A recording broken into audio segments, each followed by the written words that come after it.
Maraming pagkakaibigan ang hindi nagtatagal. Yung iba ay nagbabago ang mga priority sa buhay. Napapalayo sila sa mga taong una nilang naging kaibigan hanggang sa tuluyan na silang mawala ng komunikasyon sa isa't isa. Meron din namang matatawag nating seasonal na kaibigan. Yung naging kaibigan mo lang dahil naging magkaklase kayo o naging magkatrabaho. Pero kapag dumating kayo sa punto na hindi na kayo magkasama, nawawala na rin yung samahan na inyong nabuo. Ganyan din kaya ang mangyari sa samahang nabuo ng kabarangay natin ngayong araw sa mga kaibigan niya mula pagkabata. Yan ang ating pakikinggan dito sa mga kwento ng pag-ibig, buhay at pag-asa sa nangungunang Barangay Love Stories. Dear Papa Dudut, mapagpalang araw po sa inyo. Ang ibabahagi ko pong kwento ay hindi lang tungkol sa buhay ko, kundi pati na rin sa mga kaibigan ko at sa malaking pagsubok na pinagdaanan namin. Tawagin niyo na lamang po ako sa pangalang Rookie. 30 years old ako nang mangyari ang kwento at project coordinator pa lamang ako noon sa isang kumpanya. Pagka-graduate ko ay naghanap agad ako ng trabaho para hindi na umasa pa sa mga magulang ko kagaya ng gusto nila, Papa Dudut. Kailangan ko kasi munang magkaroon ng experience. Mula nung estudyante pa lamang ako, karamay ko na ang mga kaibigan ko. Apat nga po pala kaming magkakaibigan mula noong mga bata pa kami. Ako, si Robbie, si Aliyah at si Tommy. Sobrang solid ng samahan namin. Para na rin kaming magkakapatid. Walang lihiman sa isa't isa at tulungan talaga kapag may nagkakaproblema. Sa tatlo kong mga kaibigan, si Robbie talaga ang pinaka-close ko. May kayang pamilya niya. Parehong engineer ang mga magulang niya at may inuumpisahan na ring restaurant business sa US. Kaya balak nilang mag-migrate. Yung ibang kapatid niya nasa Cambodia na. Hanggang sa si Robbie na lang yung naiwan dito sa Pilipinas dahil dito niya gustong magsimula bilang architect. Ganon kakomportable ang buhay ng pamilya niya. Kami naman yung masasabing sakto lang. Hindi kami yung tipong mapera talaga pero hindi rin naman kami nagigipit. Retired teacher si Mama at retired police naman si Papa. Dahil pareho silang naging lisensyado ay pinipressure nila ako. Gusto nila na maging professional din ako, kagaya ng dalawa kong kapatid. Pareho na silang lisensyado. Samantalang ako ay nakadalawang take na ng licensure exam sa architecture, pero hindi pa rin nakakapasa. Pero imbis na magpadala sa lungkot ay nagpapakasaya na lamang ako kasama ang mga kaibigan ko.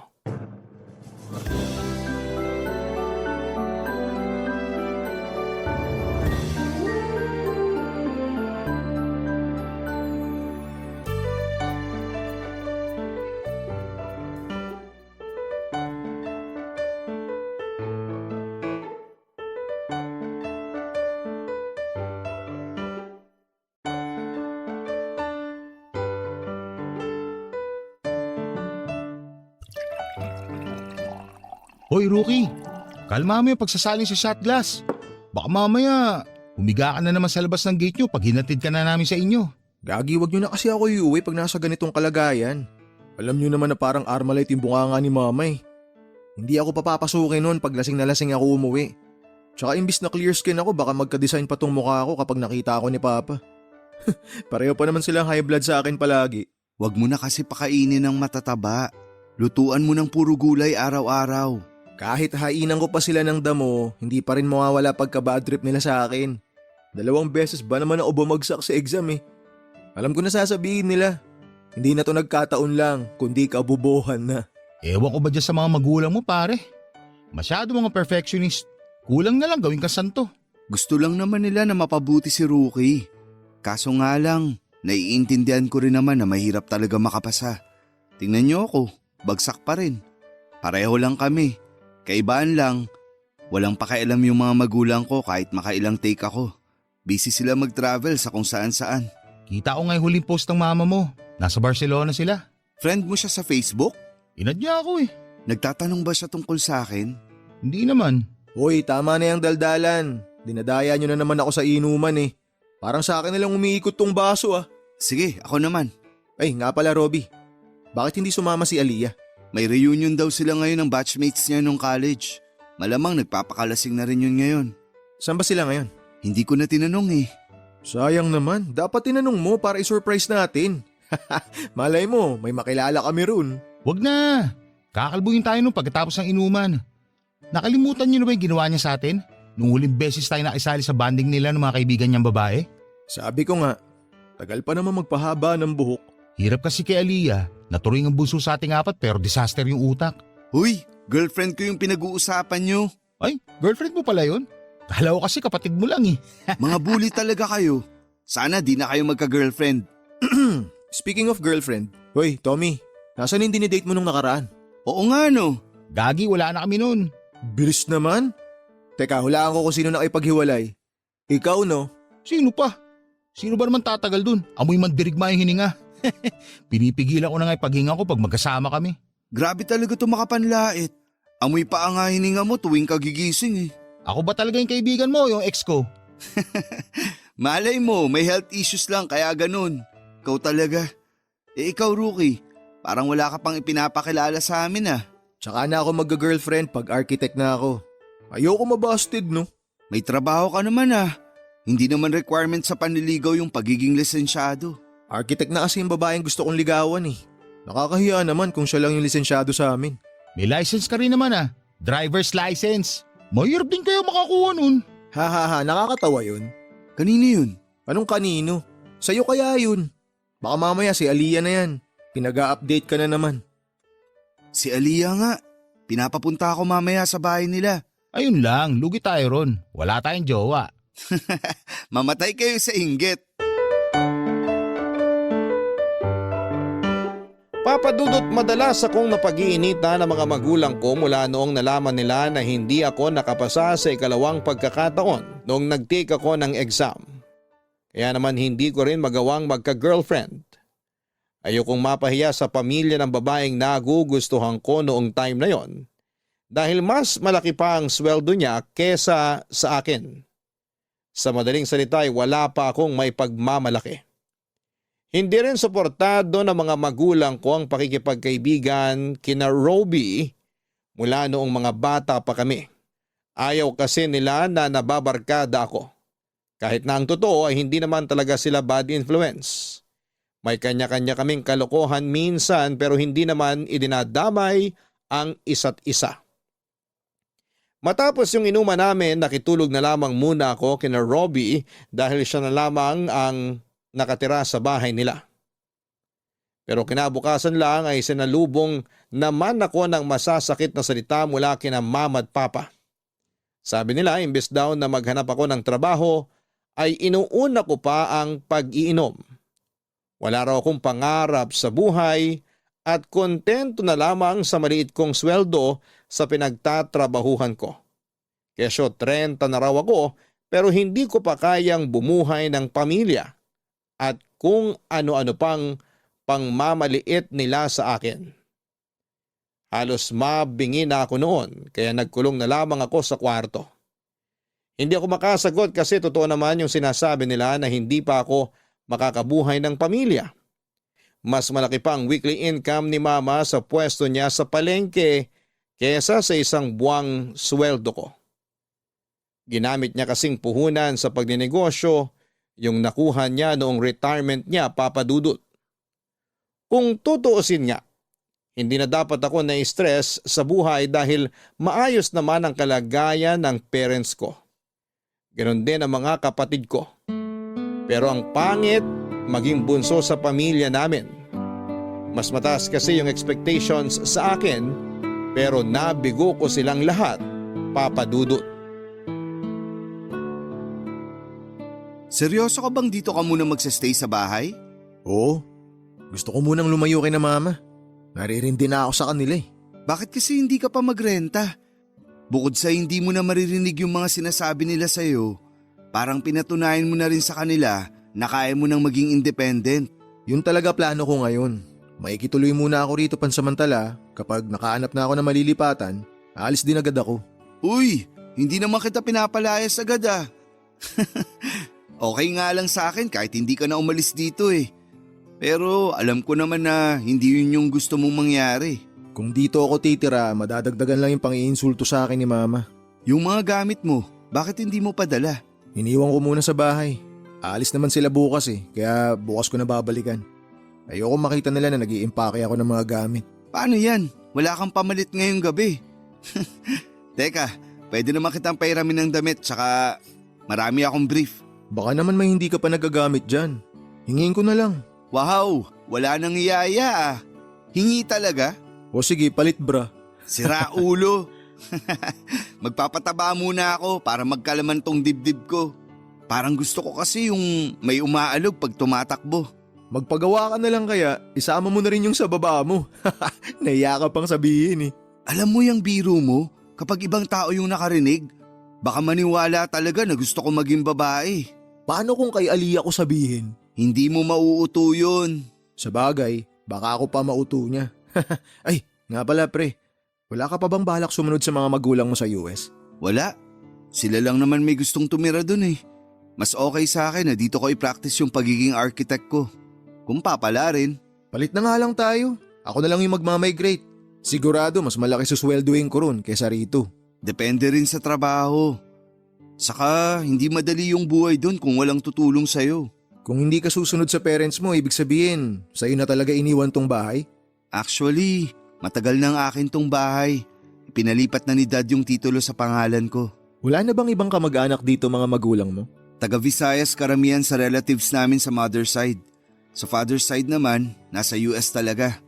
May mangilan-ngilan lang dito sa Pilipinas pero hindi namin alam kung nasan sila. Hindi rin naman nila kami kinukumusta. Mayayaman naman kasi sila Maraming pinagkakaabalahan sa buhay kaya wala nang pakialam sa ibang kamag-anak. Ay, naisip ko lang. Hindi naman sa hinihiling kong mangyari to pero paano kung magkasakit ka? O kaya may mangyari sa'yo? Makakauwi ba parents mo? Makakauwi naman sila kung gugustuhin nila. Anong ibig mong sabihin? May chance na hindi talaga sila babalik dito para sa'yo? Ganun na nga. Hindi naman ako ganun ka-espesyal sa mga magulang ko kung yun ang inaakala mo. Ni hindi nga nila ako naiisip na kumustahin mula nung mag-migrate sila Nakalimutan na yata nila ako. Baka naman busy lang talaga sila. Paano kung ikaw na lang kaya yung mga musta? Siguradong tatanungin ka rin nila. Hindi ko naman sila kailangan kumustahin. Nakikita ko naman lagi yung mga post ng nanay ko sa Facebook. Mukha naman silang masaya at okay na okay. Uy, huwag ka iiyak Uuwi talaga ako sa amin. Bakit naman ako iiyak? Sus, kunwari ka pa. Namimiss mo rin naman talaga sila. Huwag mo na pigilan yung luha mo. Ako lang naman makakakita Ewan ko sa'yo. Alam mo, mabuti pa. Umorder na lang tayo ng makakain natin. Gutom lang to. Papadudot medyo nalungkot ako noon sa ikinuwento sa akin ni Robbie. Dati kasi naiinggit pa ako sa kanya dahil akala ko okay sila ng pamilya niya. Pero noong naglabas siya ng saloobin tungkol sa mga magulang at kapatid niya na halos wala nang pakialam sa kanya ay na-realize ko na maswerte pa rin pala ako. Kahit na madalas akong nakakarinig ng masasakit na salita at pangiinsulto sa mga magulang ko o kahit na magkaroon kami ng samaan ng loob, kinukumusta pa rin naman nila ako at pinababalik sa bahay. Tulad dong nagdesisyon akong pansamantalang makituloy kay Robbie. Naabutan ako ng mga magulang ko habang nag-iimpake. Hindi nila ako hinayaang umalis. Ako na nga lang daw ang anak na nakakasama nila ay iiwan ko pa sila. Hindi ako natuloy sa plano kong magrenta na lamang para makabukod na kina mama at papa. Sinabi ko rin sa kanila ang dahilan kung bakit ako aalis pero tinutulan yon ni papa. Kaya nga raw kami may bahay ay para tirahan namin ng magkakasama at hindi na kung saan-saan pa pumunta. Pero kahit naging maayos na kami ay hindi pa rin pumayag si mama na hindi ako makakapasa sa licensure exam. Isang araw ay inaya ko ni Robbie na mag-take ulit. Magpa-file na sana kami noon nang magkaroon kami ng malaking problema na hindi talaga namin inaasahan na mangyayari. Papadudot, nagpapasundo noon si Aliyah kay Robbie nang abutin ng gabi sa bahay ng katrabaho nito. Umaten daw ng binyag at medyo natagalan dahil sa inuman. Nakamotor lang si Robbie noong time na yon at hinihintay niya roon si Aliyah sa labas ng isang eskinita nang biglang lumabas yung 3 lalaki. Hindi naman daw siya kinabahan dahil mukhang harmless naman ang mga ito. Tumambay daw yung 3 malapit sa kanya at pagkatapos pa noon ay may dumating pang 2 lalaki at parang may inabot sa kanila yung isa sa mga nakatambay doon. Hindi na raw yon pinansin ni Robbie dahil baka isipin ng mga lalaki na nakikiosyoso siya sa mga ginagawa ng mga ito. Wala pa raw 2 minuto roon si Robbie nang biglang dumating ang mga pulis. Hinuli yung mga lalaki at sa gulat niya ay pati siya ay isinama. Sakalang nalaman ni Robbie na may nagaganap palang bentahan noon ng nakapaketing droga. Yung 3 lalaking lumabas mula sa eskinita ang nagbebenta at yung 2 dumating naman ang bumibili. Dahil nandun siya mismo sa pinangyarihan ng bentahan ay kasama siya sa mga dinala sa presinto, Papadudot. Tommy, bilisan mo mag-drive! Baka kung ano nang ginagawa kay Robbie sa presinto! Aliyah, kumalma ka, okay? Hindi naman siya sasaktan ng mga pulis dun. Hindi siya pwedeng makulong! Hindi pwede!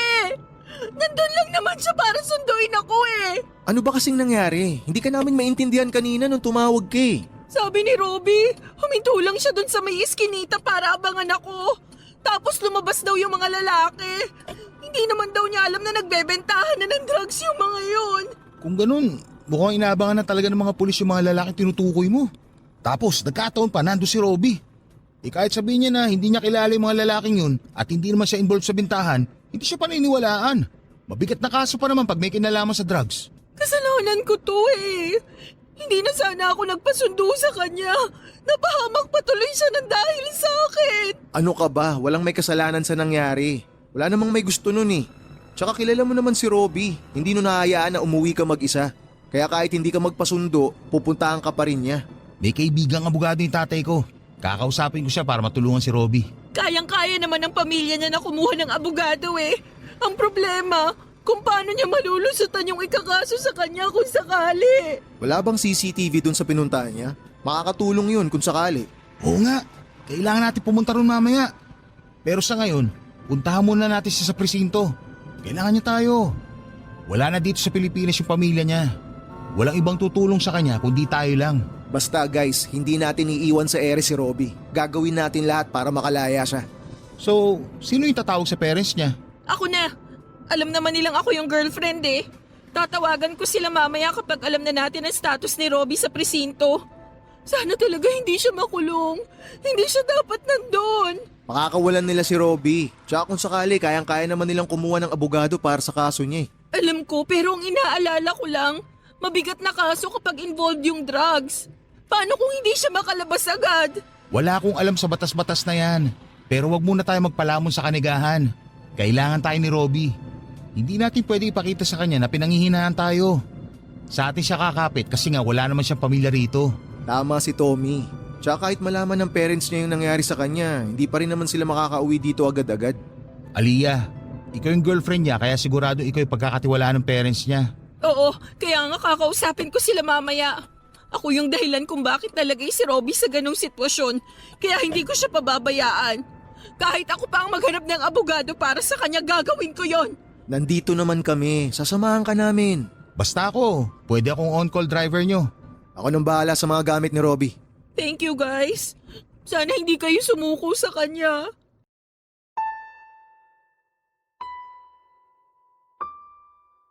Papadudot, dahil walang nakakita kay Robbie noong dumating siya sa eskinita para patunayang hindi siya kasali sa bentahan, ay hindi naging madali ang lahat para sa kanya. Nag-negative din siya sa drug test pero hindi pa rin yon sapat na basihan para makalaya siya. Masyadong komplikado ang kaso ni Robbie.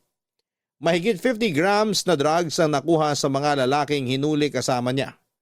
Kaya naman kahit may abogado siya ay mabagal ang naging pag-usad ng kaso. Nangyari na nga po noon ang kinakatakutan namin, Papa Dudut. Nakulong si Robbie at hindi pa namin alam kung hanggang kailan siya roon. Komplikado na nga ang kaso niya, nagkaroon pa ng mga aberya. Kaya naman wala na kaming magawa noon kundi ang palaging bisitahin siya sa kulungan at ibigay lahat ng mga kailangan niya na pinapayagang ipasok doon. Natakot kami para sa kanya dahil sa mga napapanood namin na binubugbog at binibinyagan sa loob ng kulungan. Mabuti na lang at mababait ang mga nakakasama niya sa selda. Palagi namin silang dinadamay sa mga pagkain at mga gamit na dinadala namin para kay Robbie para hindi siya galawin sa loob. Nang malaman ng mga magulang ko na nakulong si Robbie ay pinagsabihan ako ng tatay ko at sinabihang dumistahan siya sa mga kaibigan ko. Hindi raw kasi maganda sa imahe ko kung mapapasama ako sa ganong klase ng mga kaibigan. Nagalit pa ako noon at hindi ko na napigilang sagutin ang tatay ko. Para depensahan si Robbie, humingi ako ng tawad sa ginawa kong yon, pero nanindigan ako sa kanila. Na inosente ang kaibigan ko at makakalaya rin ito. Pero nung umabot na ng 3 taon ang pagkakakulong ni Robbie, may isa sa amin ang ginusto ng sumuko, Papa Dudut. Kumusta ka? Nangangayayat ka. Nakakatulog ka pa ba ng maayos? Mula nung makulong si Robbie, hindi ko na alam kung paano pa makakatulog ng maayos. Halos gabi-gabi ako nakokonsensya dahil sa ginawa ko. Palagi kong sinisisi yung sarili ko sa nangyari sa kanya. Sinabi ko naman sa'yo, di ba? Hindi mo kasalanan yun. Hindi rin gusto ni Robbie na sinisisi mo yung sarili mo. Pero ilang taon na siyang nakakulong. Hindi ko ma-imagine yung hirap na nararanasan niya sa loob. Yung tipong nasanay siya sa komportabling buhay tapos biglang andun na siya sa sitwasyong kinakailangan niyang magtiis ng sobra-sobra. Mabaho, masikip, madumi, at maingay sa kulungan. Hindi ko nga alam kung nakakaligo pa ba siya ron na nakakakain ng maayos. Ay, kumalma ka lang. Ipahinga mo rin kasi ang isip mo. Hindi mo naman kailangan saluhin lahat. Pero wala sa pamilya niya yung may planong umuwi para mag-asikaso ng kaso niya. Iniasa na nila lahat sa akin at sa abogadong kinuha nila para kay Robbie. Binigyan nga nila ako ng authorization para mag-asikaso kasama ng abogadong kinuha nila. Pero parang ako na lang yung lumalaban para sa kanya bukod sa inyo ni Tommy. Oo, nagbibigay sila ng pera pero hindi sapat yun. Kailangan din ni Robbie yung presensya nila. Kaso wala eh. Kanya-kanya sila ng dahilan. Pasensya na raw muna kasi hindi nila pwedeng iwanan yung kasisimula lang nilang negosyo sa US. Yung mga kapatid naman niya busy rin sa mga trabaho nila. Nararamdaman ko malapit na makalaya si Robbie. Konting tiis na lang. Parang hindi ko nakakayanin to. Anong ibig mong sabihin? Yung sa amin ni Robbie. Paano kung matagalan pa ulit siya bago makalaya? Paano na ako? Pangarap ko rin namang makabuo ng pamilya. Nangako tayo, di ba? Nahihintayin natin siya. Pero nahihirapan na ako. Hindi ko na siya nakakasama. Habang tumatagal parang nawawala na ako ng gana sa relasyon namin. Nawala namang kasiguraduhan. Na hindi ko nga alam kung okay pa lahat kapag nakalabas na siya. Alam ko napapagod ka na kaya mo naiisip yung mga ganyang bagay. Pahinga ka muna. Kami na muna bahala kay Robbie. Focus ka sa trabaho mo. Kami muna ni Tommy yung bibisita sa kanya tsaka magdadala ng mga kailangan niya. Hindi namin siya pababayaan. Salamat ah. Sana hindi kayo sumuko ni Tommy. Kami? Susuko? Malabo yun. Kung pwede nga lang na palit na lang kami ng sitwasyon eh.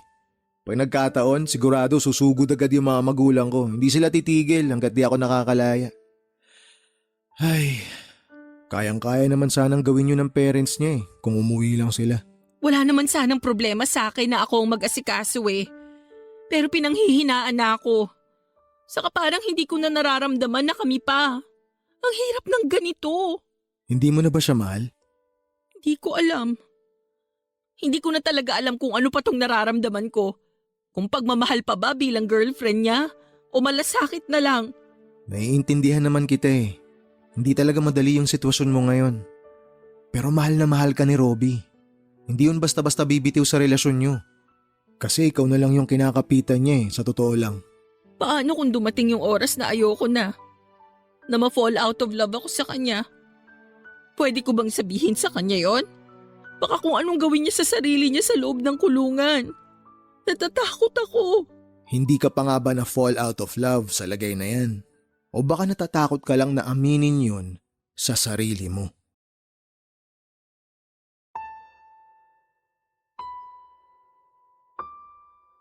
Papa Dudut, hindi ka agad nakasagot si Aliyah sa tanong kong yon. Pero kahit na hindi niya sabihin sa akin ay alam ko na unti-unti na siyang bumibitaw sa relasyon nila ni Robbie. Maraming beses na gusto kong kumustahin si Robbie sa pakikitungo sa kanya ni Aliyah tuwing dumadalaw ito sa kanya, pero iniwasan kong buksan ang usapang makakadagdag lang sa hirap na pinagdaraanan niya sa loob. Doon ko lang na-realize ang pinupunto ni Aliyah nung ayaw niya pang ipaalam kay Robbie ang tungkol sa pagbabago ng nararamdaman niya. Tuwing dumadalaw kami kay Robbie ay dinadaan na lang namin sa biruan ang kumustahan. Biniro pa namin siya noon na kung pwede lang sana kaming mag-ipon ng picture namin tuwing dinadalaw namin siya, ay gagawan pa namin yon ng album para ipakita sa paglabas niya. Nag-request siya noon ng mga gamit para sa mga preso na ikinonsulta muna namin sa management. Palagi rin namin siyang dinadalhan ng malambot na unan, mga pagkain gusto niya at kung ano-ano pa tuwing dumadalaw kami sa kanya, para hindi niya ganong maramdaman na nakakulong siya. Kung madalas ang pagdalaw namin, siya namang pagdalang ng pagpunta ni Aliyah. Noong time na yon ay pauwi na ang kapatid ni Robin na nasa Cambodia para ito na mismo ang mag-follow up sa kaso. Pero habang hindi pa ito nakababalik ay pinagpapatuloy ni Aliyah ang mga kailangang gawin. Hindi ko na lang po yun ededetalye dahil hindi ko rin po sigurado kung pwede ko yun banggitin dito. Umabot na nga po sa punto na hinahanap na ni Robbie si Aliyah. Nagtatanong na siya noon kung bakit bihira na lamang itong dumalaw sa kanya. Wala namang kaming maisagot dahil hindi na rin namin alam kung ano na ang nangyayari kay Aliyah ng mga panahong yon, Papa Dudut. Papa Dudut, hindi namin nakalaing aabot ng 5 taon ang pagkakakulong ni Robbie. Sa pagkakataong yun ay halos mawala na rin kami ng pag-asa. Umusad naman ang kaso niya pero sadyang napakabagal lang talaga ng hustisya noon para sa kanya. Ilang birthday, Pasko at bagong taon na ang lumipas na hindi pa rin namin nakakasama si Robbie. Sabik na kaming makasama siya sa labas. Pero dahil sa mga ganap sa buhay namin ay medyo dumalang na rin ang pagdalaw namin sa kanya. Noong time na yon nga pala ay nakapasa na ako sa licensure exam.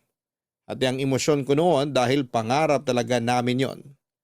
Sa wakas ay naramdaman ko na rin na proud sa akin ang mga magulang ko. Pero sa kabilang banda ay nalungkot din ako dahil pareho na sana kami ni Robbie na nakapasa kung hindi lang siya nakulong. Hindi ko tuloy alam noon kung tama bang ibalita ko pa sa kanya na nakapasa ako o hintayin ko na lang siya na makalabas. Baka kasi makadagdag pa sa isipin niya yung naudlot niyang pangarap dahil sa isang maling pagkakaaresto sa kanya. Sa 4 na taong lumipas, marami na ang nagbago sa buhay namin. Si Tommy na na-promote na sa trabaho niya. Si Aliyah ay promoted na rin pero bihira nang makipagkita sa amin. Hanggang isang araw ay nag-decide siya na kausapin kaming dalawa ni Tommy. Wala kaming ideya kung tungkol saan ang sasabihin niya. Pero pumunta pa rin kaming dalawa dahil matagal na talaga namin siyang hindi nakakasama, Papa Dudut. Pre, wala ka bang napapansin sa bunso natin? Meron. Blooming na blooming. Anong meron ha? Parang naglilihim ka na yata sa amin eh. Tsaka nakakatampo na rin. Ngayon lang ulit nagpakita sa atin oh. Buti pa si Robbie dinadalaw niya, samantalang tayo. Pasensya na kayo. Ang dami lang din kasing ganap sa buhay ko ngayon. Alam nyo naman, na-promote na ako sa trabaho kaya mas lalo akong naging busy. Kayo rin naman, di ba? Oo, pero madalas pa rin kaming nagde-date ni Tommy. Namimiss kasi namin ang isa't isa eh. Actually, kami na nga eh. Pero syempre hindi mo alam yun kasi hindi ka na namamansin. Seryoso ba? Siyempre hindi, tinan mo to. Napaghahalata ang walang alam sa samahan natin. Pasensya na, may problema kasi ako ngayon eh. Kaya mo kami naaalala. Ganun na lang ba purpose namin sa buhay mo? Naalala mo na lang kami pag may problema ka. Hindi naman sa ganun. May kailangan kasi akong sabihin kay Robbie.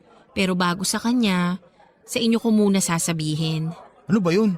Parang kinakabahan ako ah. Gusto ko nang makipag-break sa kanya. Ano? Bakit naman? Sa totoo lang, last year ko pa sana gustong gawin to. Hindi ko na kasi kayang maghintay. Aliyah naman. Konting tiis na lang sana. Makakalaya na si Robbie. Pero hindi pa tayo sigurado kung kailan yun mangyayari. Tommy naman, 33 na ako. Gusto ko nang makabuo ng pamilya. Magagawa mo naman yun kapag malaya na si Robbie. Hindi ko na siya mahal. Yung nararamdaman ko sa kanya ngayon, kagaya na lang din nung sa inyo. Pagmamahal bilang isang kaibigan. Teka, bakit wala ka man lang reaksyon dyan, Rookie? Kanina ka pa nananahimik. Huwag mo sabihing alam mo na yung tungkol dito. Ay, nagkausap na kami ni Aliyah noon. Pero nung time na yon hindi pa siya sigurado. Pero ngayon na nasabi niya na yung nararamdaman niya, ibig sabihin, sigurado na siya. Kaya hindi na ako nagulat. At susuporta mo siya na makipag-break kay Robbie. Pre, hindi naman natin hawak yung puso ni Aliyah eh. Siya yung makakaramdam kung mahal pa niya si Robbie o hindi na.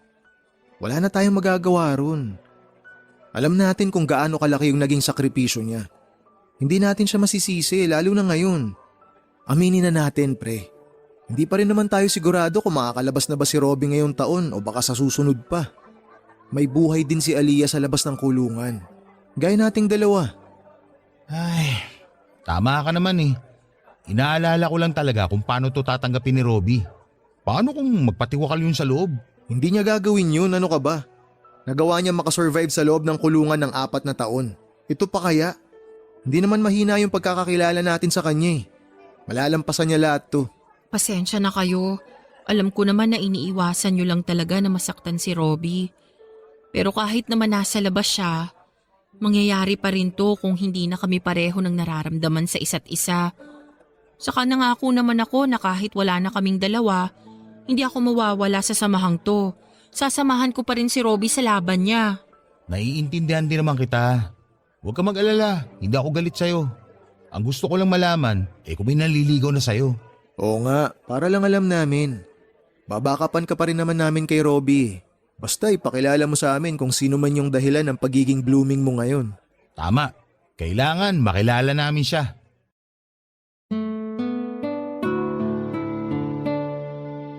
Papadudot inamin sa amin ni Aliyah na may iba na siyang nagugustuhan. Pero hindi pa naman daw ito nanliligaw sa kanya. Hindi raw siya magpapaligaw hanggat hindi natatapos ang namamagitan sa kanila ni Robbie. Gusto raw niyang tapusin ng maayos ang relasyon nila at humingi na rin ng tawad sa kaibigan namin. Ginawa naman po yon ni Aliyah. Dinalaw niya si Robbie sa kulungan at doon na niya sinabi na makikipag-break na siya. Hindi na kami sumama noon para magkaroon sila ng privacy. Hindi na rin kami nagtanong kay Aliyah. Hinintay na lang namin na sabihin niyang maayos ang naging pag-uusap nila. Mga ilang linggo lang matapos ang breakup nila ay nabalitaan namin kay Aliyah na pauwi raw ng Pilipinas sa mga magulang ni Robbie para dalawin ang kaibigan namin. Papadudot mula nung umuwi ang kapatid ni Robbie na nasa Cambodia.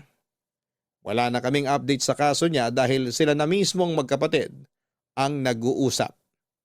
Kahit si Aliyah ay wala na ring makuhang update dahil masungit daw yung kapatid na yon ni Robbie. Hindi rin daw lahat ay sinasabi nito ang update sa kapatid para hindi na ito ma-stress pa sa kulungan. Kaya kahit gustuhin naming magtanong na lang, sa kaibigan namin ay wala rin kaming mapapala. Nang umuwi ang mga magulang ni Robbie, naglakas loob kami ni Tommy na pumunta sila sa bahay nila. para mangumusta tungkol sa kaso. Pero imbes na makakuha ng update ay nakatanggap pa kami ng masasakit na salita mula sa kanila dahil mga bad influence daw kami sa anak nila. Sinabi talaga sa inyo ni na mami yun? Oo, pero huwag kang mag-alala. Wala naman yun sa amin. Lalo na sa akin. Immune na kaya ako sa mga ganun ni mama at papa. O ano, kumusta nga pala kaso mo? May balita na ba? Baka naman abutin ka pa ng 10 taon dito ah. Oo nga. Alam naman namin na nakapag-adjust ka na sa buhay dito. Pero labas-labas din pare. Miss ka na namin kainuman. Matabang pa rin yung pulutan kapag wala ka. Sira ulo. Hintayin mo lang na makalabas ako rito. Bubudburan ko ng maraming seasoning yung pulutan. Nga pala guys, may good news ako. Ano namang good news yan? Next week na yung hearing. At sabi ng abogado ko, malaki raw yung chance na ma-acquit ako sa kaso.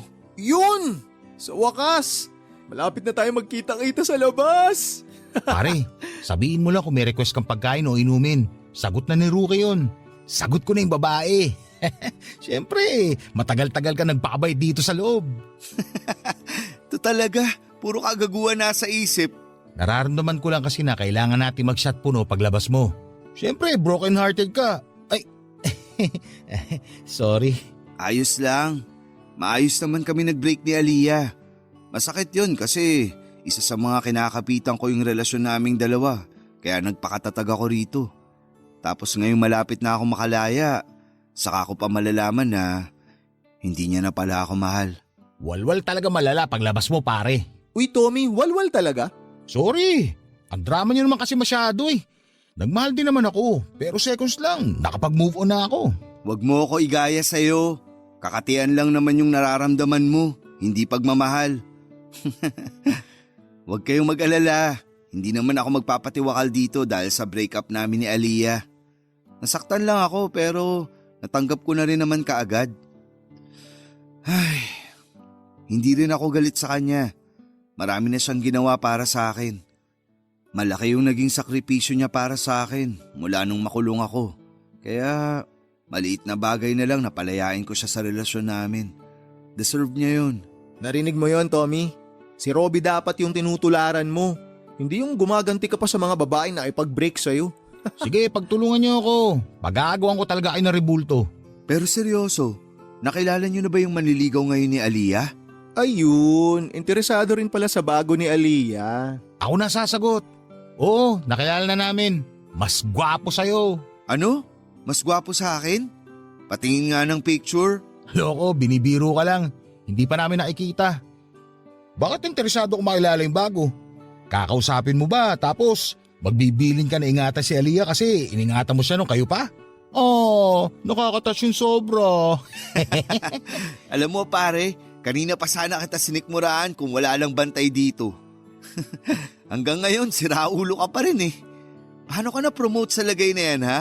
Siguro ikinama mo yung… Hoy, huwag kang judgmental. Pinaghirapan ko yun oh. Deserve ko ma-promote. Pero syempre, hindi mo awala yung mga babae naglalaway sa akin sa opisina. Napakayabang mo talaga.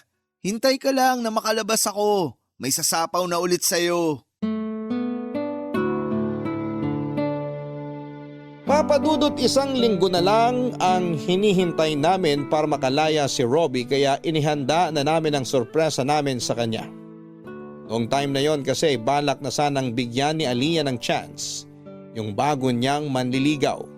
Pero tuwing lumalabas daw sila para mag-date ay si Robby pa rin ang naaalala niya. Hanggang sa kinausap nga namin siya at sinabing malaki ang chance na makalaya na ang kaibigan namin. Nag-isip-isip noon si Aliyah at umiyak pa siya sa amin ni Tommy noong sabihin niyang hindi pa talaga buo ang loob niya na magkaroon ng bagong karelasyon kahit na wala na sila ni Robby. At noong tanungin namin siya kung ano ang dahilan ay napakasaya namin noong sinabi niya na hindi pa rin niya kayang palitan si Robby sa buhay niya. Parang kinailangan lang niya noon ng panahon para makahinga kaya hiniling niyang makawala na sa relasyon nila. Pero sa halip na bigyan ng chance ang sarili niya na kumilala ng ibang lalaki, ay parang mas lalo pa niya na na-realize na mahal pa rin niya si Robby. Dahil doon ay naghanda kami ng sorpresa para sa kaibigan naming lalaya na sa kulungan. Isang special date para sa kanilang dalawa ni Aliyah. Pero hindi lang yon simpleng date dahil balak nang mag-propose ni Aliyah kay Robbie. Sinuportahan namin yon. Alam naman kasi namin na sila talaga ang bagay sa isa't isa. Kung si Robbie ang makakatuluyan ni Aliyah, hindi na kami mag-aalala na baka mapunta siya sa maling tao. Ang problema, ilang araw na lang sana bago yung hearing noong ibinalita sa TV na may paparating daw na bagyo. Kapag sumama ang panahon, may posibilidad na hindi matuloy ang pagdinig sa kaso. Papadudot sa awa ng Diyos ay natuloy pa rin ang pagdinig sa kaso ni Robbie. Kahit kasi may storm signal noon ay maaraw pa rin at maganda ang panahon.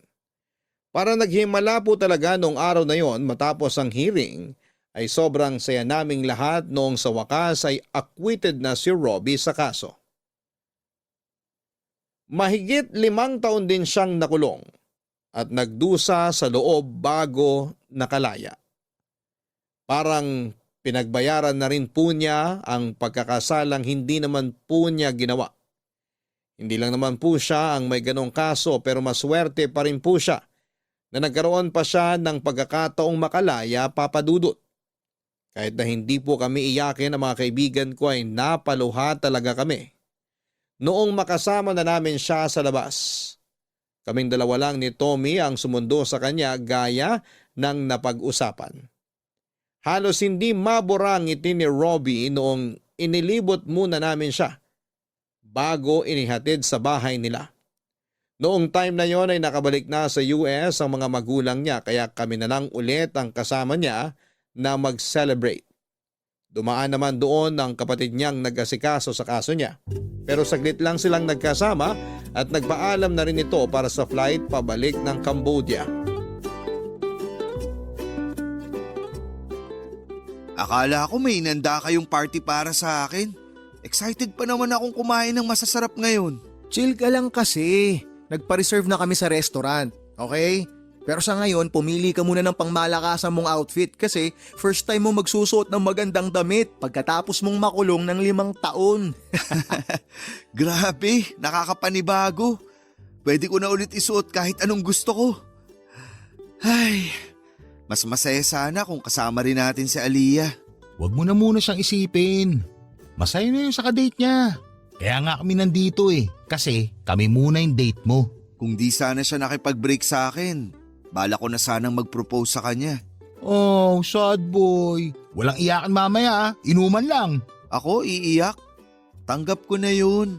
Wala naman akong choice kundi maging masaya na lang para sa kanya. Alangan namang magwala ako sa date nila nung bago niyang manliligaw. Mas nakakahiya naman ata yun. Hindi lang yata, nakakahiya talaga pre. Pagkatapos ng celebration natin mamaya, matutulog ako kahit anong oras ko gusto. Grabe, namiss ko talaga yung malambot kong kama at maraming unan. Ay, yung higaan namin dun, sobrang sikip. Nagkakaamuyan na nga kami ng mga hininga namin. Di uso yung personal hygiene kasi kapos kami sa tubig. At least ngayon, hindi mo na kailangan magtipid. Magagawa mo na ulit lahat ng gusto mo. Pwede ka na rin makipaglandian sa mga babae. Wala na magbabawal. Single ka na, di ba? Alam mo ikaw, wala ka na talagang nasabing matino. Puro kakalokohan. To naman, nagsasuggest lang naman ako. Kasi nga di ba, mahigit 5 taon kang tagtuyot doon. Sayang naman yung magandang lahi nyo kung hindi mo ikakalat. Saka ako naiisipin yan kapag nasa kondisyon na akong sumabay sa mga kalokohan mo. Hindi ka naman siguro mauubusan. Nga pala, mga pare. Gusto ko sana mag-exam ulit. Ay, sayang yung 5 taon. Ang dami ko na sanang na-achieve nun kung hindi lang ako nakulong. Kaya mo, tutulungan kita. Architect na yata atong tropa mo. Aba, yabang ah. Teka, okay na ba kayo ng parents mo? Hindi na ba sila laging high blood sa'yo? Ang totoo, isa yun sa mga gusto kong ikwento sa'yo. Bago pa kasi ako makapag-exam, nagsorry sa akin si mama at papa. Dahil nga, hinusgaan kanila. Nung nakapasa na ako, ayun, mas lalo ko napatunayan sa kanila na hindi ka bad influence sa akin. Kaya kapag nagkaroon ka ng oras, okay ka na. Baka naman pwede kang pumasyal sa bahay para makabawi naman daw sila sa'yo. Ano ka ba? Hindi naman nila kailangang bumawi sa akin. Actually, naiintindihan ko nga sila eh. Nakakapangit kasi ng image kung may kaibigan kang dating preso. 'Di ba? Matagal nang pangit yung imahe ko. Gawa nung isang playboy dito. Yung ginagawang hotel yung bahay nila, yon ang guilty. Ayoko sanang maging madrama ngayon pero sobrang namiss ko yung ganito. Kahit wala na akong ibang narinig kay Tommy kung hindi ka bastusan at kalokohan. Diyan ka naman nagkakamali, pre. Alam mo ba, nung dinala ka sa presinto, marami siyang matinong sinabi. Tsaka nung gusto nang makipag-break ni Aliyah sa'yo, hindi mo makikilala tong kaibigan nating to sa mga sinasabi niya. Ayaw pumayag na maghiwalay kayong dalawa eh. Totoo ba yun, pre? Nakakahiya man pero oo, totoo yun. Siyempre, kahit anong mangyari, number 1 fan pa rin ako ng love team nyo. Pero dahil hiwalay na kayo, magwalwal na lang tayo. Papadudot mong akala talaga ni Robbie ay pinagpalit na siya ni Aliyah. Pero ang totoo ay dinala namin siya noong gabing yon sa restaurant kung saan sila unang nag-date. Hindi siya makapaniwala na ideya ni Tommy ang romantic date na yon para sa proposal. Pinagsisihan ni Aliyah ang ginawa niyang pagsuko sa relasyon nila ni Robbie. At matapos nga ang madamdamin nilang pag-uusap ay doon na nag-propose ang bunso namin. Kitang-kita namin ang pagkagulat sa mukha ni Robbie dahil hindi niya talaga inaasahan na babae pa mismo ang magpo-propose sa kanya. Kahit hiyang-hiya siya sa sorpresa namin sa kanya, ay tinanggap niya ang proposal ni Aliyah. Pero hindi siya pumayag na hindi niya maibibigay ang engagement ring na matagal na niyang gustong bilhin para sa sanay proposal niya. Makalipas ang ilang buwan ay nagpakasal sina Robbie at Aliyah sa Huwes. Parents lang sana nila ang kasama sa kasal pero dahil pamilya na rin ang touring ni Robbie sa amin ni Tommy ay kasama kami sa seremonyas ng kasal. Yung ibang bisita ay sa reception na lamang nagkita-kita. Sa simbahan sana nila gustong ikasal pero hindi naman pwedeng madaliin ng preparation. Minadali ng mga magulang ni Aliyah ang kasal noong nalaman nilang buntis na pala siya. Papadudot kahit noong mga anak na si Aliyah ay nandun pa rin kaming mga kaibigan niya. Memorable ang araw na yon dahil nahimatay si Robbie nang makita niyang pumutok na ang panubigan ng asawa niya. Safe namang nailabas yung bata pero matapos yon ay hindi namin inaasahan na magkakaroon pala kami ng problema. Nagkaroon kasi ng severe postpartum hemorrhage si Aliyah at kinailangan siyang salinan ng dugo.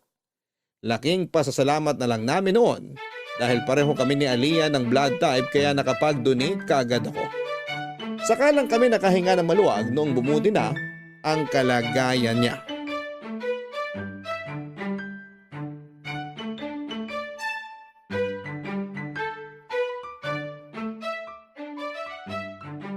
Happy first month, baby! Bless na kay Daddy Ninong! Bless na rin sa poging ninong.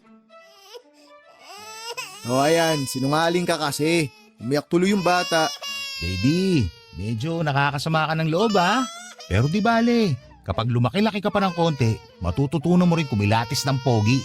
Uy, 1 buwan pa lang yung anak ko pero nilalason mo na yung isipan. Lumayo-layo ka nga. Kapag lumaki-laki na yung anak namin, ilalayo muna namin sa inyong dalawa. Baka kung ano-anong ituro ninyo, naku lalo ka na Tommy. Baka kahit hindi pa nakakalakad yung anak ko, marunong naman babae. Kapag ako nagkaanak, hindi ko papahawakan sa inyo. Ang dadamot nyo. O bakit, may girlfriend ka ba? Oo nga. Meron na ba nagkamali? Naku, di kayo maniniwala. May pinoporma na yung loko. Maganda, pero masungit. Yun naman pala eh. Magpakatino ka na para magka-baby ka na rin. Naunahan pa kita magpakasal. Samantalang ikaw yung kuya sa grupong to. Hindi naman sa pinipressure kita pero ikaw yung pinakamatanda sa ating 4. Baka oras na para galawin mo yung baso. Maghintay kayo. Humahanap pa ako ng tiyempo para manligaw. Pakitaan mo ng malatito mong galawan. Sure ako, hindi ka nun tatanggihan. Anong tito? Hoy, baka nakakalimutan mo. Idea ko yung romantic date yun ni Aliyah nung nag-propose siya.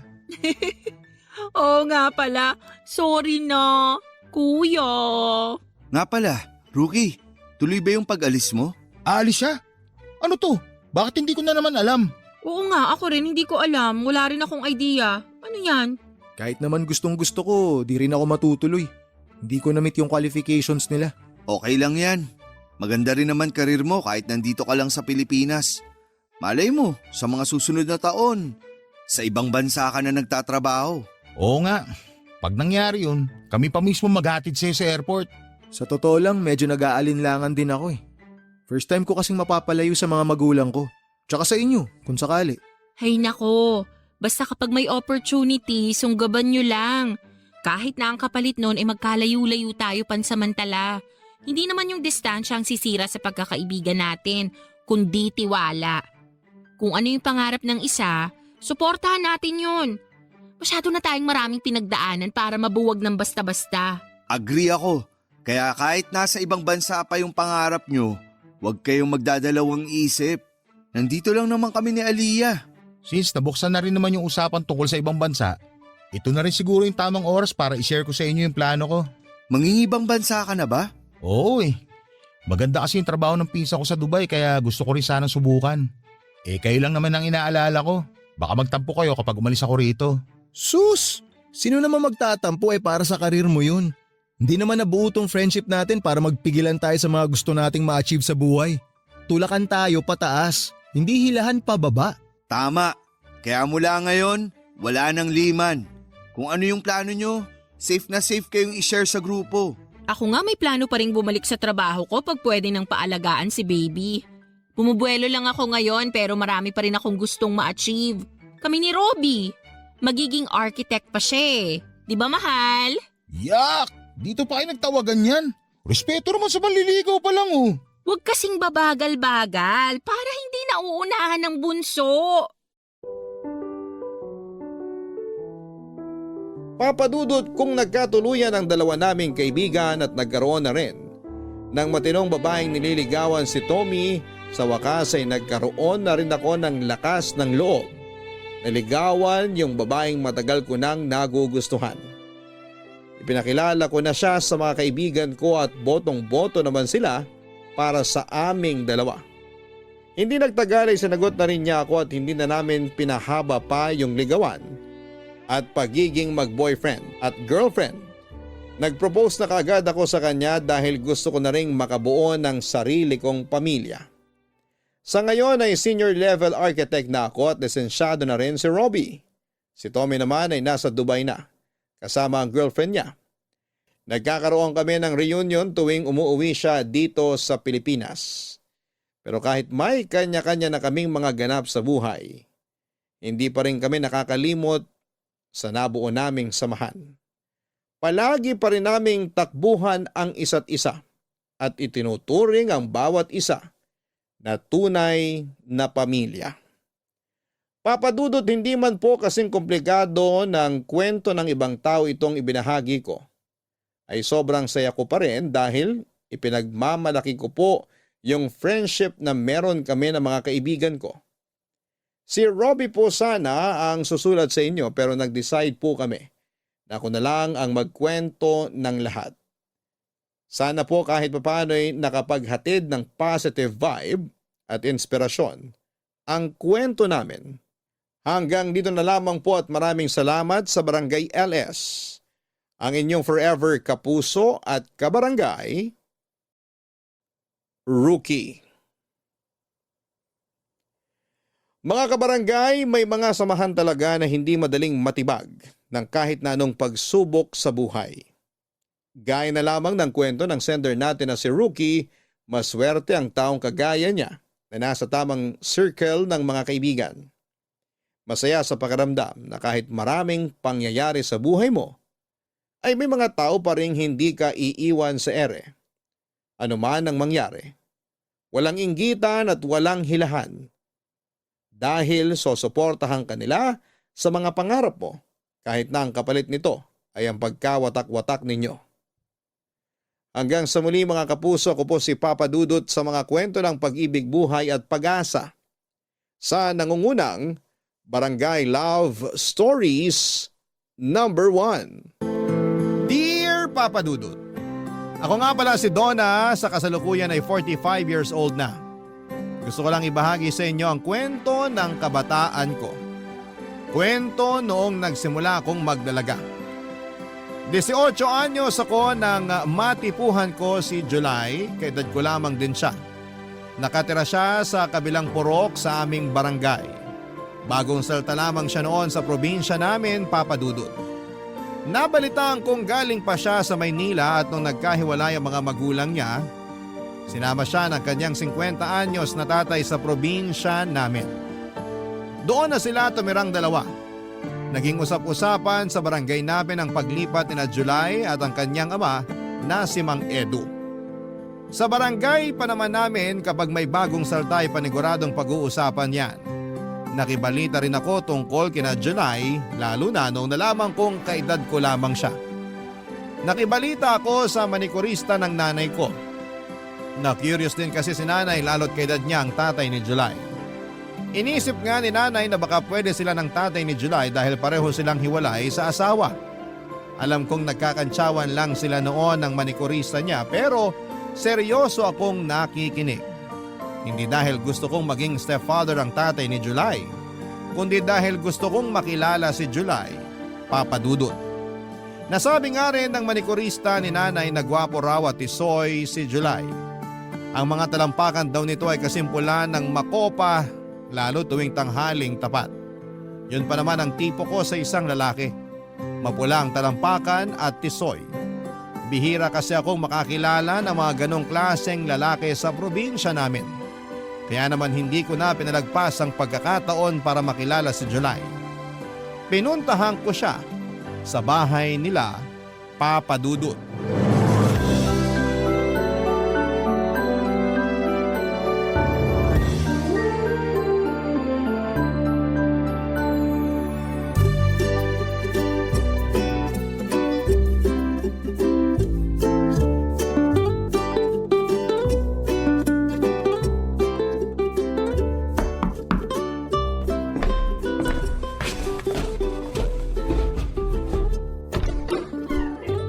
Hello?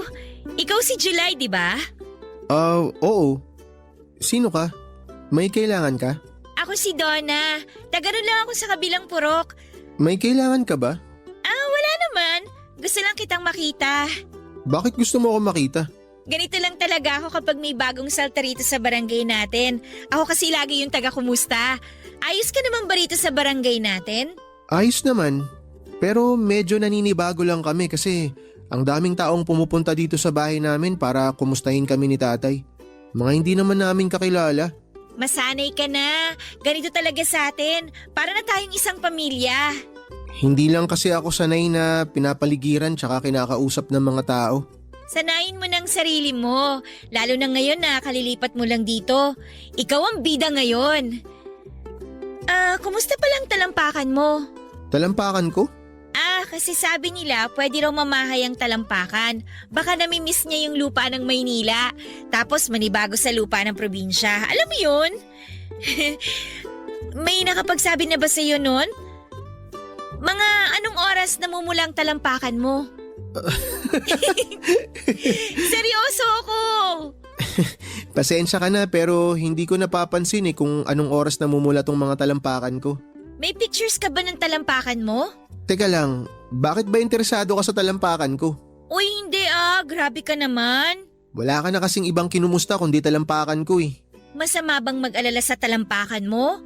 Bakit yan namumula? Hindi mo ba naisip na baka pwedeng senyalis yan ng cancer o kaya kung ano pang sakit? Uy, sobra ka naman. Anong lotion mo? Donna, may pinapagawa pa kasi sa akin si tatay sa loob ng bahay kaya… Pwede ba kitang tulungan? Hindi na, kaya ko na yun mag-isa. Iniiwasan mo yata ako Hindi sa ganun, hindi lang kasi ako sanay na makipag-usap sa tao na puro talampakan ko yung gusto na pag-usapan namin. Ano bang gusto mong pag-usapan? Wala sana. Ako merong gustong pag-usapan. Kung tungkol na naman yan sa talampakan ko… May girlfriend ka na ba? Wala. Wala rin akong boyfriend.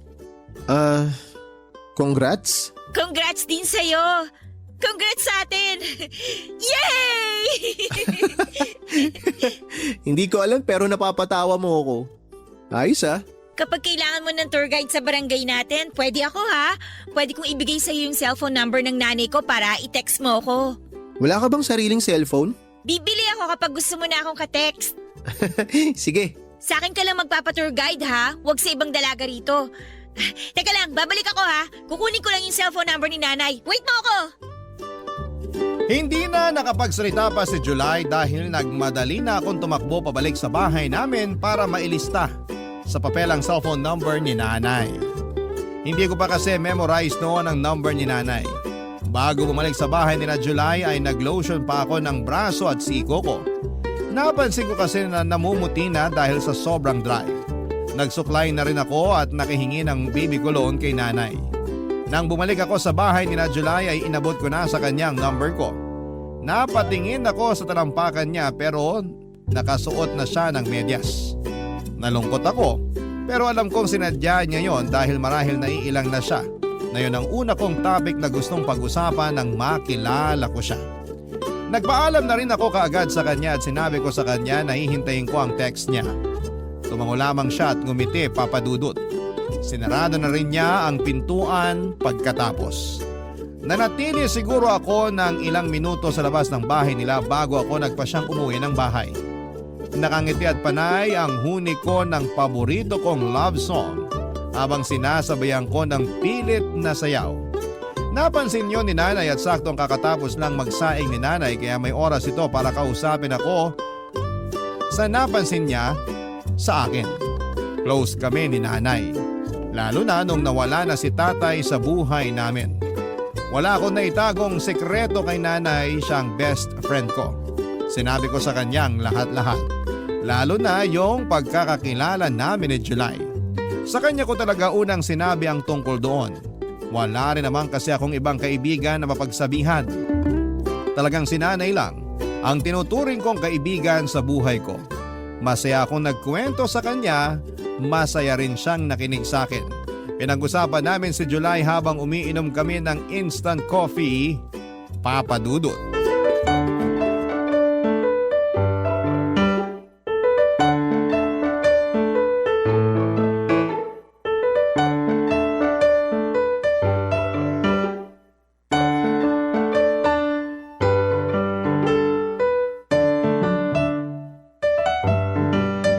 Nay, ang gwapo ni July! Talaga bang mapulang talampakan niya? Sa susunod ko na makikita. Nakamedyas na kasi siya nung bumalik ako para ibigay yung cellphone number mo eh. Balitaan mo ko kung totoong chismis sa talampakan niya ha? At kailangan sabihin nyo rin sa akin kung magte-text siya sa inyo ha. Oo naman! Ako pa ang magiging tulay niyo. Crush ko na siya, Nay. Mukha siyang artista. Ganun pala talaga kapag nabababad ka sa tubig ng Maynila, no? Kakaiba yung kislap at yung puti mo. Yun nga rin ang sabi-sabi ng mga tsahin mong nakatira sa Maynila. Malakas daw kasi ang chlorine dun. Pwede ba tayo magpalagay ng chlorine sa poso natin, Nay? Baka mahal yun. Ipambili na lang natin ng karne. Siguro mayaman si na July, no? Mukha naman. Laki ba naman ang bahay na tinutuluyan nila? Kapit-bahay nga niya yung mga OFW sa Japan at Dubai eh. Magustuhan ka kaya niya? Parang langit at lupa kayo? Mabilib ka naman sa akin, Nay. Hindi man tayo mayaman, pero maganda naman ako. Tiwala naman ako sa ganda mo. Ikaw nga lagi ang muse sa purok natin tuwing may ligay. Buti pinaalala niyo yan. Ipapakita ko kay July yung mga picture ko na nag-muse ako last year. Ang ganda ko ron, di ba? Isuot mo na rin yung shorts na ginamit mo nung nag-muse ka para lalo siyang mabilib sa'yo. Hindi na kasya sa akin yun eh. Tumaba na ako. Isusuot ko na lang yung bestidang pinagsisimbang gabi ko. Yung kulay dilaw. Nagmumukha kang may hepa sa bestida na yun. Mag-shorts ka na lang. Makinis naman ang hita mo. Nay, pag niligawan ko ba siya, may tsansa kaya ako? Oo naman. Wala sa lahi natin ang nababasted. Para kasing naiilang siyang kausap ako eh. Nandibago lang siguro. Sanayin mo lang sa presensya mo.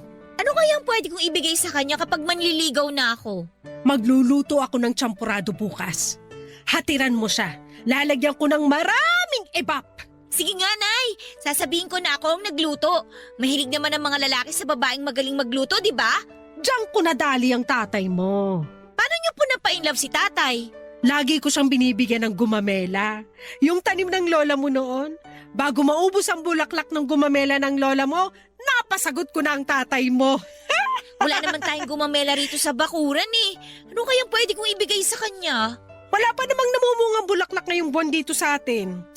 Bibigyan na lang kita ng pera para bumili ka na lang ng bulaklak sa palengke, kahit yung mura lang. Hindi ako marunong bumili ng bulaklak, Nay. Basta pakiramdam mo lang kung ano yung bulaklak na magpapakilig kay July.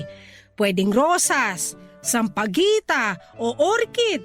Mapapasagot ko rin kaya si July tulad nung nangyari sa inyo ni Tatay? Oo naman! Malaki ang tiwala ko sa mga bulaklak. Kaya bukas, agahan mong pumunta sa palengke para makapili ka pa ng bulaklak. Dadagdagan ko para makabili ka rin ng candy na iaabot mo sa kanya. Marami roon sa palengke yung kinikilo ng mga candy. Tsaka pwede kong balutin ng ribbon yung bulaklak, no? Para presentable. Ayan! Tama yan! Planuhin mo ng maayos ang panliligaw mo kay July. Ipagtitiri kita ng kandila pag nagsimba ko sa linggo. Teka sandali. Sino kaya itong nag-text? Donna! Nag-text na si July! Nay! Papakasalan na niya ako! Napalundag pa kami ni Nanay dahil sa sobrang kilig, Papa Dudut. Hindi kami kaagad nakapag-reply dahil hindi namin alam ang isasagot sa text niya. Nagtanong lang naman si July kung hanggang anong oras dumadaan ang jeep sa amin. Makalipas ang 1 oras nakapag-reply na ako. Tinuro ko kung saan magandang sumakay ng jeep at kung hanggang anong oras lamang yon nagbabiyahe sa amin. Binigay ko na rin ang number ng tito ko na isang tricycle driver kung sakaling gusto niyang magpahatid. Tinulungan ko siya sa lahat ng kailangan niya para makita niyang karapat dapat akong dalaga para sa kanya. Matipid lang naman ang mga sinagot niya sa akin. Kahit maala nobela ang haba ng mga sagot ko sa kanya. Ayos lang yon sa akin, ang importante Papa Dudut ay tinext pa rin niya ako. Hindi ko na nga gustong bitawan noon ang cellphone ni Nanay kung hindi lang tumawag ang kumare niya. Kinabukasan maaga ako nagtungo sa palengke para bumili ng bulaklak. Marami na akong inikutan pero wala akong natipuhang bulaklak na babagay para kay July. Inuna ko nang bumili ng tingi-tinging candy. Magkakahalo ang tsokolating bilog at ibang matatamis na candy na kahulma ng mga bulaklak na binalutan pa ng asukal. Nang sa wakas ay makakita na ako ng puting rosas na ibinigay ko kay July. Sakto namang napansin kong nahulog ko ang perang ipangbibili ko ng bulaklak. Konti na lang ang natira sa akin, Papa Dudut. Nalungkot ako dahil hindi ako nakabili ng rosas. Pauwi na sana ako nang mapadaan ako sa bentahan ng gulay. Nakita ko rong ang madidilaw na bulaklak ng kalabasa. Mas sariwa pa kesa sa rosas na una kong nakita. Nagtanong ako sa presyo noon at sakto yon sa naiwang pera sa akin, Papa Dudut. Kaya naman walang pag-aatubiling binili ko yon at saka nagmadali nang sumakay ng jeep pabalik sa barangay namin, Papa Dudut. Barangay Love Stories. Barangay Love Stories. Papa Dudut, nagmadali akong bumalik sa bahay dahil napagpawisan ako sa palengke. Kinailangan kong magpalit ng damit at mag-ayos. Binabad ko muna sa garapon na may tubig ang nabili kong bulaklak ng kalabasa. Nagmadali na akong maligo at magpahid ng lotion. Pinuntahan ko rin ang kwarto ni Nanay para makigamit ng lipstick niya at pulbos. Wala si Nanay noon, nagsimba siya kasama ang kumare niya. Alam kong pinagtirik din niya ako ng kandila para mapabilis ang pagsagot sa akin ni July. Nung makapag-ayos na ako ay nilapitan ko ang altar namin para humingi ng tulong sa Diyos. Para lakasan ang loob ko sa gagawin kong panliligaw kay July.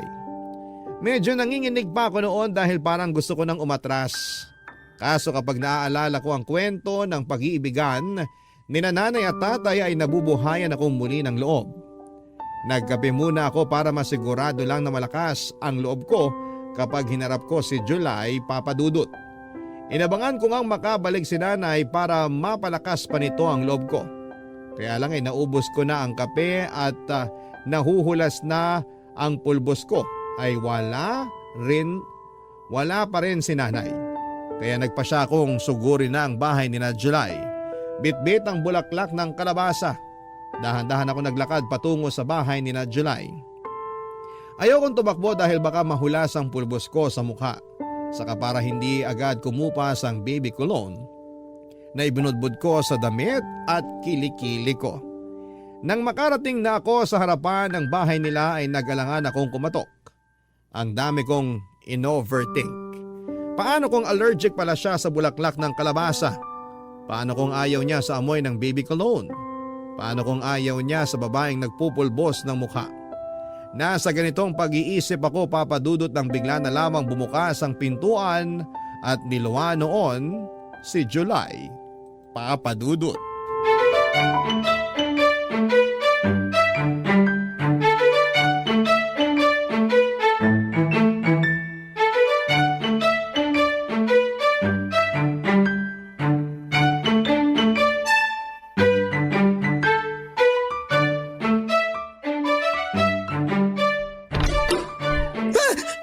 Donna, anong ginagawa mo rito?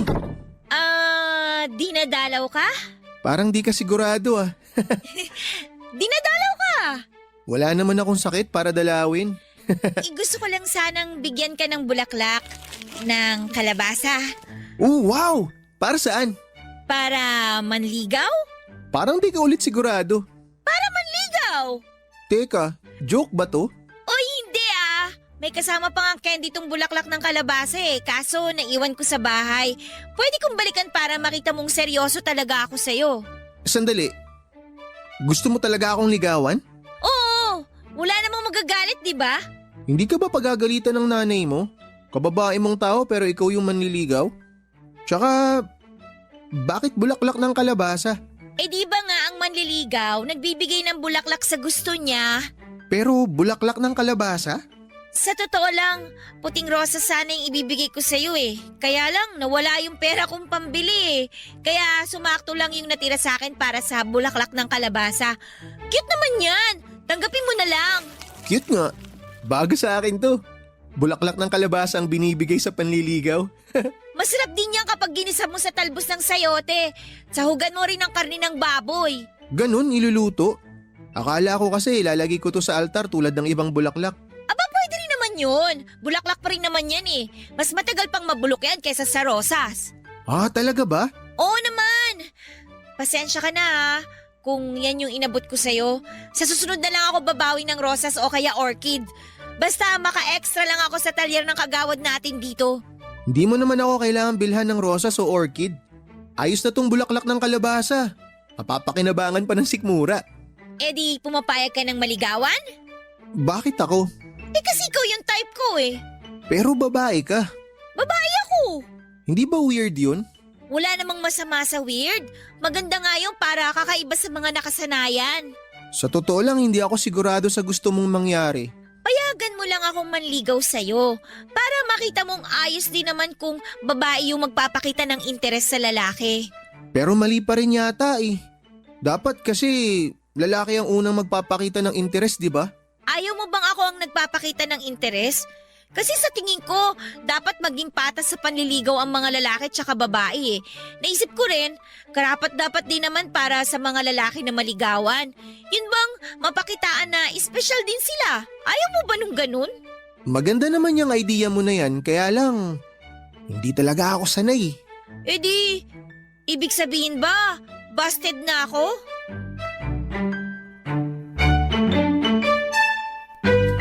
Papa Dudut, hindi naman umimik si July sa tanong ko. Pinagmasdan ko lamang ang mukha niya. Hindi ko mabasa kung ano ang laman ng isipan niya. Inulit ko ang tanong ko sa kanya pero ang tanging sinagot lamang niya ay kailangan niyang pumunta ng plaza dahil gusto niyang bumili ng scramble at kikiam. Inaya niya akong sumama sa kanya at natuwa ako. Bit-bit pa rin niya ang bulaklak ng kalabasa at sabay na nga kaming naglakad patungo sa plaza. Malapit lang naman yon sa bahay nila. Kaya mabilis din kaming nakarating. Nilibre niya ako ng scramble at kikiam. Naupo kami sa sulok habang kinakain ang mga yon. Hindi niya ako kinakausap. Nakafocus siya sa kinakain niya. Ako naman ay nakafocus sa mga susunod kong plano kung paano ko mapapaibig si July. Pagkatapos namin kumain ay inaya na niya akong umalis. Ayoko pa sana pero sinabi niyang magsasaing pa raw siya. Hinatid ko siya hanggang sa bahay nila at nagpaalam at nginitian naman niya ako. Hindi ko na inulit ang tanong ko kung busted na ba ako sa kanya. Nabuhayan pa rin ako ng pag-asa dahil ibig sabihin lamang noon ay hindi niya sinasarado ang pintuan sa panliligaw ko. Yun ang nakuha kong mensahe base sa ipinakita niya. Masaya akong umuwi ng bahay at nakwento ko nga agad kay nanay ang nangyari. Pinalipas ko ang ilang araw, bumili ako ng bulaklak ng kalabasa.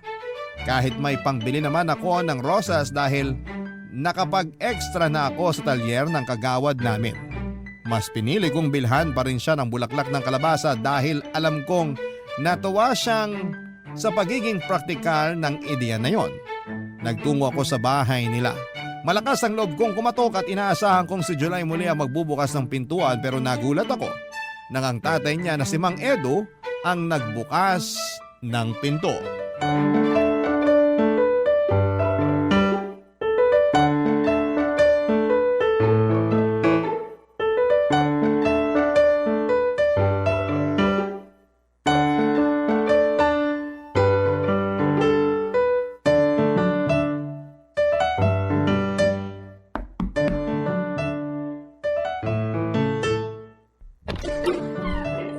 Sino ka? Donna po, kayo po ba si Mang Edu? Ako nga. Paano mo ako nakilala?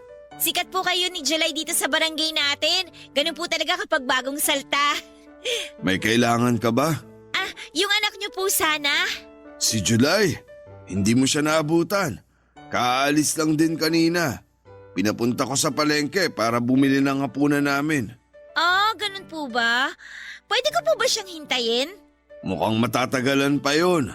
Nagpaalam sa akin na maglilibot daw sa bayan. Sayang naman. Dala po ba niya yung cellphone niya? Dala naman, kaya lang walang load yun ngayon. Pwede niyo po ba siyang i-text na nandito ako sa inyo para umuwi na po siya? Matanong nga kita, Iha. Sino ka ba? Donna nga po. Nasabi ko na naman po sa inyo kanina, di ba? Ang ibig kong sabihin, ano ka ba ni July? Ngayon lang kasi kita talaga nakita. Wala ring nakakwento tungkol sa iyo ang anak ko. Ah, hindi pala niya nasabi sa inyo. Nobya ka ba niya? Ay, hindi pa po. Hindi pa. Ibig sabihin ba niyan nililigawan ka niya? Hindi rin po. Nagkakamabutihan naman ba kayo? Naguguluhan na ako. Ano ba ang totoo? Ako po yung nanliligaw sa kanya. Ano? Ako po yung nanliligaw sa kanya. Narinig ko naman. Pero seryoso ka ba sa sinasabi mo? Oo naman po. Heto nga po at may dala akong bulaklak ng kalabasa para sa kanya. Kasi nga po nanliligaw po ako. Ikaw ba yung nagbigay ng bulaklak ng kalabasa nung nakaraan? Ako nga po. Ginisan niyo po ba sa talbos ng sayote? Kasi sinabi ko po yun kay July O inilagay niyo po sa altar. Bakit naman namin ilalagay sa altar? Bulaklak pa rin naman po kasi yun. Baka lang po nailagay nyo. Huwag mo sanang mamasamain tong sasabihin ko sa'yo, Donna. Ano po yun? Ayokong makitang nanliligaw ka sa anak ko. Liligawan ko na lang po siya kapag wala kayo. Joke! Seryoso ako. Hindi ka ba naturuan ng tatay mo na dapat lalaki ang manligaw at hindi babae? Nanay ko po nagturo sa akin na walang masama kung babae po yung manligaw sa lalaki. Patas naman daw po kasi ang mga babae at lalaki lalo na po pagdating sa pag-ibig. Mali naman ang nanay mo. Ha? Bakit naman po mali? Siya rin naman po ang nanligaw sa tatay ko. Sila rin po yung nagkatuluyan. Ako nga po yung bunga Pero hindi magandang tingnan. Ano na lang ang iisipin ng mga ninuno natin kapag binaligtad mo ang role ng babae at lalaki? Wala na po silang pakialam doon. Matagal na po silang nasa langit at nagsasaya. Ang importante, yung pong ngayon. Yung matuto tsaka masanay tayo sa pagbabago. Hindi maganda ang pananalitang ganyan, Iha. Pasensya na po pero sinasabi ko lang naman po yung totoo. Sinasabi ko rin ang totoo. Ayokong maaligid ka sa anak ko para manligaw. Kung gusto ka niya, hintayin mong siya ang lumapit sa'yo. Napalunok ako sa huling sinabi ng tatay ni July sa akin, Papa Dudut. Nasaktan ako roon nang ipilit niyang huwag na akong manligaw. Sinubukan kong depensahan ang sarili ko pero nagpaalam na si Mang Edu. Kailangan na raw niyang magsiesta. Alam ko namang paraan lamang niya yon para makaiwas. Sinubukan kong iabot sa kanya ang bulaklak ng kalabasa para ibigay na lamang kay July, Papa Dudut. Pero tinanggihan niya yon.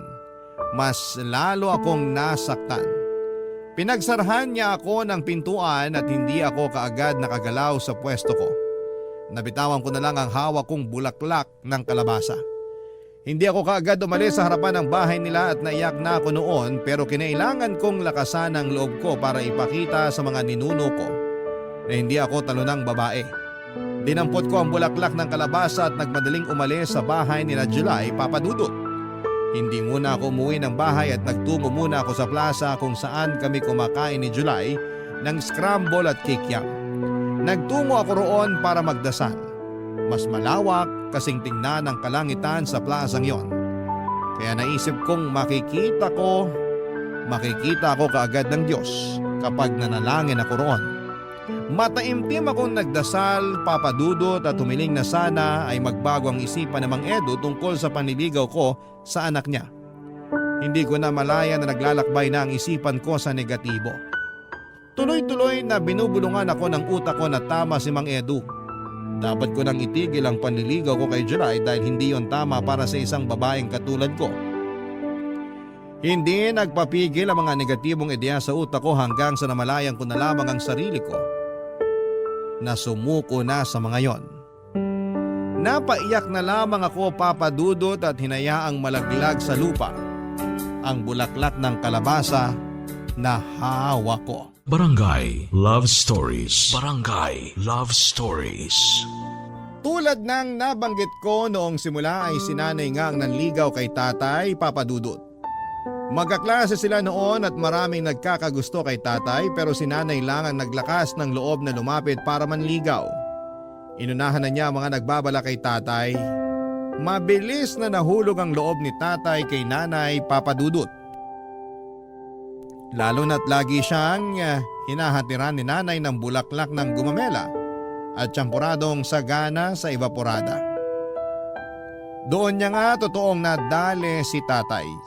Hindi naman nila pinagbigay alam sa lahat ng tao na si nanay ang nanligaw kay tatay. Pinalabas pa rin nilang dalawa na si tatay ang nanligaw para hindi kutyain si nanay na mga kakilala nila.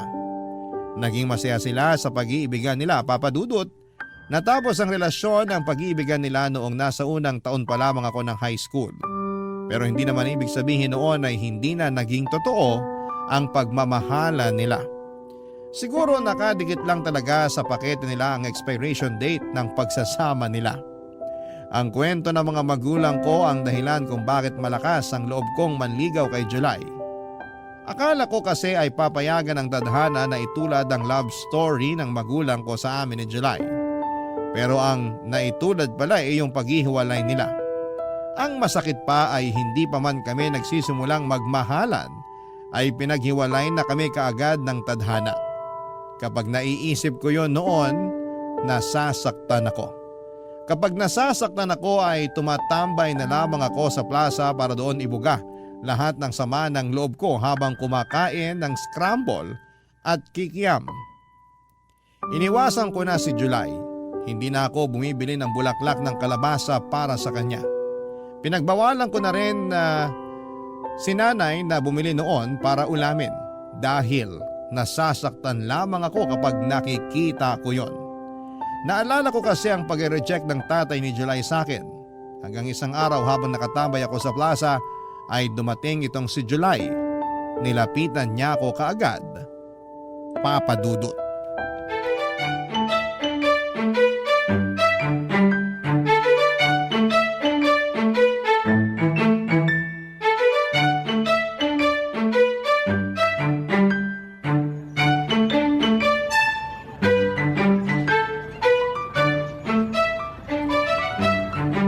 Donna! Hindi kita kilala. Wow, suplada! Akala ko ba ikaw yung pinaka-friendly dito sa barangay natin? Ano bang kailangan mo? Wala naman. Nasaktuhan lang na nakita kita rito. Bumili ka rin ba ng scramble at kikiam? Oo. Huwag ka na rin mag-abalang bumili. Kasi sinimot ko na lahat ng bentang scramble. Ba't ba parang galit ka sa akin? Hindi ako galit sa'yo, no? Hindi ka na dumadalaw sa bahay. Bakit? Mismo? Siguro. Ay, alam mo, hindi ko pala nasabi sa'yo na tama ka. Ang sarap pala ng bulaklak ng kalabasa kapag ginisa. Lalo na pag nilagyan mo ng talbos ng sayote tapos sinahugan mo ng baboy. Ang sarap. Sabi sa'yo eh. Bakit mo ba ako sinusupladahan? Itanong mo sa mapulang talampakan mo. Ayan na naman tayo sa talampakan eh. Sa susunod, kapag makakasalubong kita, pwede magmedyas ka na lang lagi. Takpan mo yung talampakan mo ha. Please lang, dagdag ka sa polusyon. Lo, ano naman naiambag ng talampakan ko sa polusyon? Basta, umalis ka na nga. Sabihin mo muna kasi kung bakit ganyan ang trato mo sa akin. Hindi pwede. Hindi na ba ako talaga makakatanggap ng bulaklak ng kalabasa sa'yo? Ang galing mo pa naman mamili nun. Kahit kamote, hindi ka makakatanggap sa akin. Uy, paborito ko yung kamote. Lalo na kapag nilaga tapos sinawsaw mo sa brown sugar. Paborito namin ni tatay yun na merienda. Walang nagtatanong, no? Ang suplada naman itong manliligaw ko. Di ba dapat ako yung nagsusuplado sa'yo? Umalis ka na nga. Ay, pinapaalis na ako. Sige ka. Anong sige ako? Kapag pinaalis mo pa ako, sa iba na ako magpapaligaw. Ano? Ang sabi ko, kapag pinaalis mo pa ako, sa ibang babae na ako magpapaligaw. Sa kanya na lang ako magpaparigalo ng bulaklak ng kalabasa. O kaya, baka sa susunod, di na bulaklak ng kalabasa ang ibigay niya sa akin. Totoong bulaklak na. Totoong bulaklak? Ano bang akala mo sa bulaklak ng kalabasa? Hindi totoo? Gawa sa papel? Gawa sa hangin? Kathang-isip? Ganon? Joke lang. Ikaw naman ang init talaga ng ulo mo ngayon. Nakarami ka naman ng scramble ah. Di ba dapat malamig ang ulo mo? Magpaligaw ka na lang sa iba. O mas maganda, ikaw na lang talaga ang manligaw. Nakakahiya naman sa'yo. Hindi ka pwedeng ligawan kasi lalaki ka. Hindi ako pwedeng manligaw kasi babae ako. Ano ba Sa kasing... susunod na buhay ko, sana lalaki na lang ako para hindi na ako pagbawalang manligaw. Sa susunod na buhay mo, sana maging ipis ka na lang para madali kang tapakan. Ay, ano bang nangyayari sa'yo? Hindi ka naman ganyan ah. Pag natauhan na, hindi na talaga magiging katulad ng dati.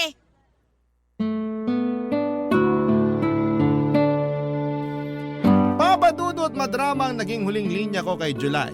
Mala pelikulang eksena kung saan ay iniwan ng leading lady ang leading man niya. Umaasa ko noon na habulin niya ako pero hindi niya ginawa, Papadudot. Hinayaan niya akong mag-walk out at nainis ako lalo. Siguro kung hinabol niya ako, baka naging marupok akong muli. Pero siguro gusto ni Lord na ipagpatuloy ko ang paglalakad palayo kay July para mas madrama ang kaganapan. Nagmadali na akong umuwi ng bahay para magpatugtog ng malulungkot na kanta. Parang ko yun para namnamin ang sugat na dinala ni July sa puso ko. Kakapanood ko kasi yun ng mga teleserye sa GMA at feeling ko, ako lagi ang main character. Naabutan ko si nanay na nakaupo sa sala at nanonood ng TV. May hawak itong isang baso ng kape. Hindi ko siya nilapitan at nagmadali akong pumasok sa kwarto ko dahil patulo na noon ang luha ko. Pinihit ko ang radyo para makahanap ng pinakamalungkot na kanta. Natagalan ako sa paghahanap dahil puro novelty songs ang umeere ng mga oras na yon. Sinukuan ko na lamang ang radyo. Hinayaan ko magpatugtog ng novelty song ang radyo habang umiiyak ako. Doon na pumasok si nanay. May dala siyang 2 baso ng kape.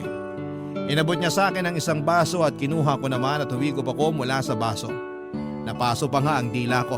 Mas lalo tuloy akong napaiyak. Kinuha ni nanay ang baso at saka pinatong sa tukador sa gilid ng kama ko. Niyakap niya ako at doon ay mas lalo na namang naging malaya ang mga mata kong lumuha.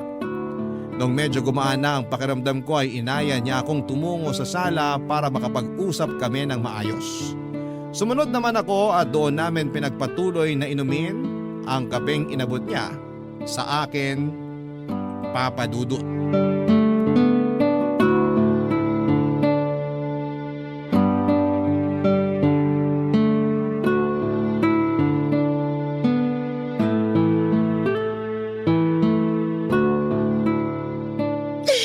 Hindi na ba mainit yung kape mo?